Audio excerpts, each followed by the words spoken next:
नमस्कार। आज मंत्रिपरिषद में 8 विषयों पर विमर्श हुआ और निर्णय लिए गए। सर्वप्रथम सबसे महत्वपूर्ण जो विषय है, जो राज्य सरकार के कर्मियों का प्रमोशन से संबंधित है, उस पर निर्णय हुआ है। आज मैं उसके बारे में सभी को जानकारी देना चाहूँगा। राज्य सरकार अभी तक जो व्यवस्था थी, माननीय सर्वोच्च न्यायालय में जो मुकदमा चल रहा था और स्टे लगा हुआ था, उसके कारण से राज्य सरकार सभी जो कर्मचारी और पदाधिकारियों को कार्यकारी व्यवस्था के रूप में अपने ही वेतनमान में प्रभार देती थी। इसका मतलब यह है कि जो जूनियर इंजीनियर थे वो कार्यपालक अभियंता की चार्ज में थे अपने ही वेतनमान में। कार्यपालक अभियंता कुछ मामलों में अधीक्षण अभियंता के और चीफ इंजीनियर के भी चार्ज में थे अपने वेतनमान में। इसी प्रकार सहायक प्रशाखा पदाधिकारी के चार्ज में थे। तो जो सभी संबंधित हमारे पदाधिकारी और कर्मचारी हैं, जैसे डिप्टी कलेक्टर में देखा जाए तो जिनको जॉइंट सेक्रेटरी में होना था, वो जॉइंट सेक्रेटरी के प्रभार में तो हैं, किंतु डिप्टी सेक्रेटरी का वेतन लेते थे। तो राज्य सरकार ने यह निर्णय लिया है कि एक नियमावली गठन की गई और इस पर मंत्रिपरिषद में स्वीकृति दिया गया। अब यह निर्णय लिया गया कि अब उच्चतर पद धारक लोक सेवक को उच्चतर पद का वेतनमान और सभी सुविधाएं दी जाएंगी। मतलब अगर वो डिप्टी सेक्रेटरी हैं किंतु जॉइंट सेक्रेटरी का कार्य कर रहे हैं तो जॉइंट सेक्रेटरी का उनको वेतनमान भी दिया जाएगा और उनका उनका जो भी सुविधा जॉइंट सेक्रेटरी होगी। अगर जूनियर इंजीनियर है, वो कार्यपालक अभियंता का चार्ज में है, तो कार्यपालक अभियंता का जो प्रमोशन के माध्यम से, अब कार्यपालक अभियंता के माध्यम से अगर कार्यपालक अभियंता का प्रमोशन के पद पर हैं तो उनको वेतनमान दिया जाएगा। व्यवस्था यह की गई है क्योंकि मामला अभी भी आरक्षण से संबंधित जो प्रोन्नति में आरक्षण का संबंध मामला अभी भी सर्वोच्च न्यायालय में लंबित है। उसके आलोक में उसको ध्यान में रखते हुए राज्य सरकार ने जो सारे पद हैं उसमें से 16 और 1% जो अनुसूचित जाति और जनजाति के जो पद हैं उसको अलग पहले कर लिया जाएगा। इसका मतलब है कि अगर 100 पद हैं, 100 पद किसी वर्ग में हैं तो 16 पद उसमें से हटा लिए जाएंगे और 16% अनुसूचित जाति का और 1% अनुसूचित जनजाति का, जो 17 पद हैं उसको पहले हटा लिए जाएंगे। मतलब कि आपका 83 पद बच जाते हैं। अब इस 83 पद में जो सामान्य रूप से जो प्रमोशन होता है वो कार्य किया जाएगा और उसके पश्चात यह देखा जाएगा कि हर वर्ग में, हर लेवल पे, जेई में, एई में या जॉइंट सेक्रेटरी में, डिप्टी सेक्रेटरी में या सहायक में, प्रशाखा पदाधिकारी और अन्य सभी वर्गों में यह देखा जाएगा कि जो अनुसूचित जाति और जनजातियों का जो रिप्रेजेंटेशन है वो उचित है या नहीं, उपयुक्त है या नहीं है। मतलब कि जब आप जनरली उसको आप प्रमोट करेंगे तो यह संभावना बन सकती है कि कुछ अनुसूचित जाति और जनजाति का रिप्रेजेंटेशन उच्चतर पद में कम हो जाए, तो उतना वेकेंट रखा जाएगा। मतलब कि 83 जो पद हैं, 83 पद में से जब आप प्रमोट करेंगे तो उसका 16% आपका अनुसूचित जाति का रिप्रेजेंटेशन होना चाहिए और 1% अनुसूचित जाति का होना चाहिए। मैंने 100 में से पहले आपने 16 हटा दिया अनुसूचित जाति जनजाति का, रिजर्व अनुसूचित जाति का, और 1 आपने हटा दिया अनुसूचित जनजाति का, तो 17 तो पहले आपने हटा दिए। अब उसको फ्रीज कर दिया कि उस पर कोई प्रमोशन नहीं होगा क्योंकि माननीय सर्वोच्च न्यायालय में ये विवाद, ये मामला अभी भी लंबित है। तो बच गए आपके 83 पद। नहीं, आप पहले 100 पद, जैसे किसी में, जैसे जब आपका एग्जीक्यूटिव इंजीनियर का ले लीजिए या तो 100 पद हैं, 100 पद में पहले आप 16 और 1 आप पहले हटा लेंगे, 17 हट गए तो बच गए आपके 83 पद में। अब आप सामान्य रूप से इसको प्रमोट करेंगे, पूरी एक सीनियरिटी लिस्ट बनाएंगे सभी का। अगर आपको एग्जीक्यूटिव इंजीनियर में करना होगा तो असिस्टेंट इंजीनियर की एक लिस्ट बनेगी, तो असिस्टेंट इंजीनियर की लिस्ट में सीधा एक बार प्रमोट करेंगे आप सभी को, मतलब सामान्य रूप से सीनियरिटी के हिसाब से। लेकिन यह संभावना है कि क्योंकि अनुसूचित जाति जनजाति अपने अलग अलग जगह पे हैं सीनियरिटी की लिस्ट में, वो कहीं हो सकता है कि वो जब फाइनली 83 में जब प्रमोशन होगा तो हो सकता है वो 16 और 1 में, और मतलब 16% इस 83 का 16% और 83 का 1% भरे नहीं होंगे। तो यदि नहीं भरते हैं तो उसको खाली रखा जाएगा और उसके बारे में बाद में निर्णय लिया जाएगा। अब बिल्कुल क्लियर हो गया, हमें इसमें कोई डाउट नहीं है। पहले फॉर्मूला देखिए, पहले आप कार्यपालक अभियंता का ले लीजिएगा, 100 पद हैं आपके। 100 पद में पहले आपने 16 पद आपने हटाए अनुसूचित जाति का, और 1 पद आपने हटाया अनुसूचित जनजाति। 17 पद आपने फ्रीज कर दिए, उस पर कोई प्रमोशन नहीं होगा और कोई पदस्थापन नहीं होगा। तो केवल अब पदस्थापन होगा 83 में। अब 83 के लिए आपके पास एक सूची है असिस्टेंट इंजीनियर की, सहायक अभियंताओं की, उसकी वरीयता सूची है। आप उस वरीयता सूची के हिसाब से उसको प्रमोट करेंगे। जब आप उस वरीयता सूची के हिसाब से प्रमोट करेंगे तो हो सकता है कि आप जब वरीयता जनरल मतलब सभी को एक साथ सामान्य मांग के आप प्रमोट करेंगे एक वरीयता सूची के हिसाब से, तो ये संभावना है कि जब कार्यपालक अभियंता में प्रमोट कर रहे होंगे तो उनका जो अनुसूचित जाति और जनजाति का रिप्रेजेंटेशन जो है वो 16 और 1 से कम हो सकता है। कुछ जगह हो सकता है, प्रशाखा में हो सकता है, या सहायक से वरीय में हो सकता है, या अंडर सेक्रेटरी से डिप्टी सेक्रेटरी में हो सकता है कम हो जाए। तो आप उतना पद खाली रखेंगे जितना भरा नहीं जाता है। मतलब ये बिल्कुल स्पष्ट है। 16 और 1 का आप हिसाब से आप उसको चेक करेंगे कि वास्तव में 16 और 1% प्रमोट हुए या नहीं हुए। यदि उतने प्रमोट नहीं होते हैं तो उतने पद खाली रखे जाएंगे और उस पर बाद में निर्णय लिया जाएगा कि उन पदों को कैसे भरा जाए। नहीं, इसमें भी हो गया 83, टोटल 83 में हुआ। आप 83 मानकर आप प्रमोट करेंगे पूरी वरीयता सूची को 1 मानते हुए, और ये चेक करेंगे प्रमोशन के बाद कि वास्तव में वो अनुसूचित जाति और जनजाति का रिप्रेजेंटेशन का जो फॉर्मूला है 16 और 1 वो वास्तव में मेंटेन इस 83 पदों में हो रहा है नहीं हो रहा है। अगर नहीं हो रहा है तो उतने पद खाली रखे जाएंगे और उस पर सरकार बाद में निर्णय लेगी।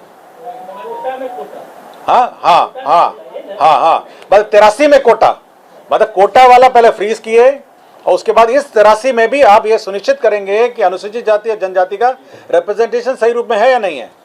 अगर नहीं होता है तो उतने पद खाली रखे जाएंगे और सरकार उसके बाद में निर्णय लेगी।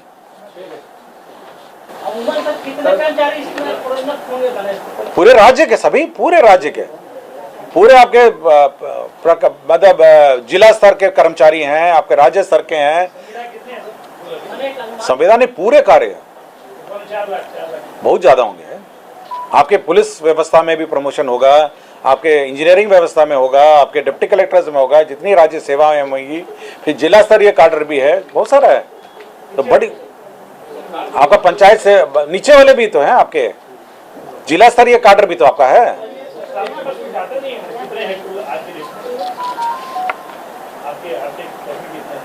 टोटल कर्मी आपको बता देंगे, हम आपको अलग से बता देंगे। हाँ, राज्य सेवा वाले होंगे करीब, मेरे ख्याल से हमको 4 लाख से ऊपर ही होंगे। अभी बहाली जोड़ जाड़ के आपका 4-5 लाख के आसपास होंगे।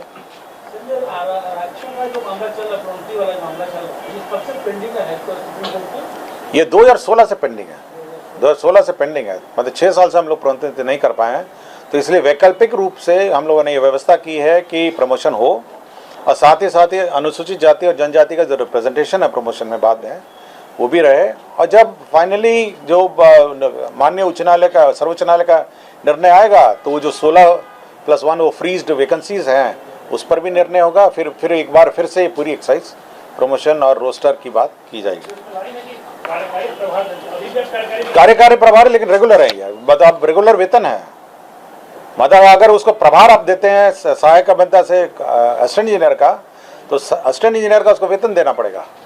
तो असिस्टेंट इंजीनियर साहब एग्जीक्यूटिव इंजीनियर का जो प्रभार देते थे पहले, आप अपने वेतनमान में देते थे, अब उच्चतम वेतनमान में आप देंगे। मतलब वो क्योंकि मान्य अभी मामला अभी भी मतलब न्यायालय में विचाराधीन है ना, इसलिए कार्यकारी है।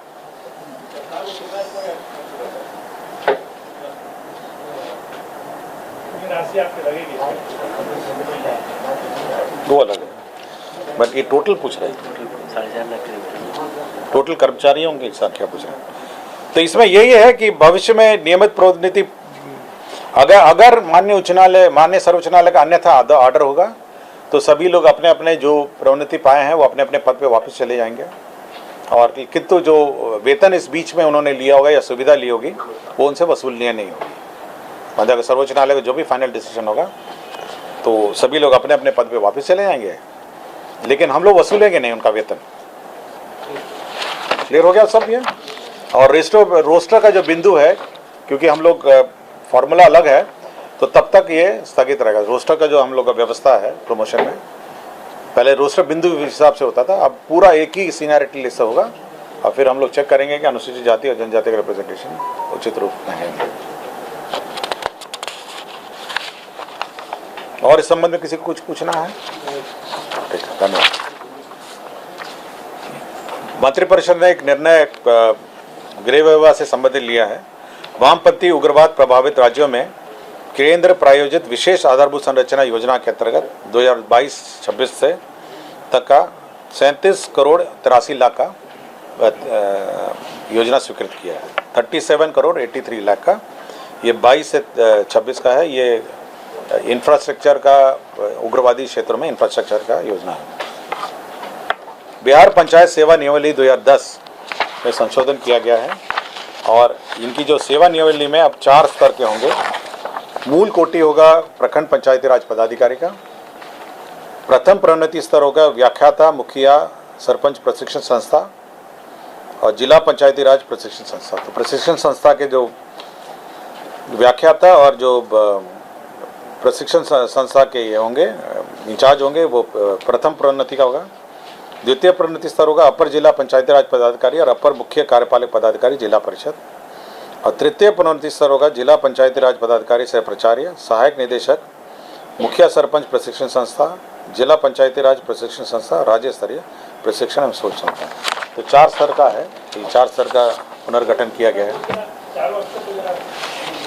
हम आपको दे देंगे 4 स्तर का, मैडम 4 स्तर का आपको दे देंगे, आप बांट दीजिएगा।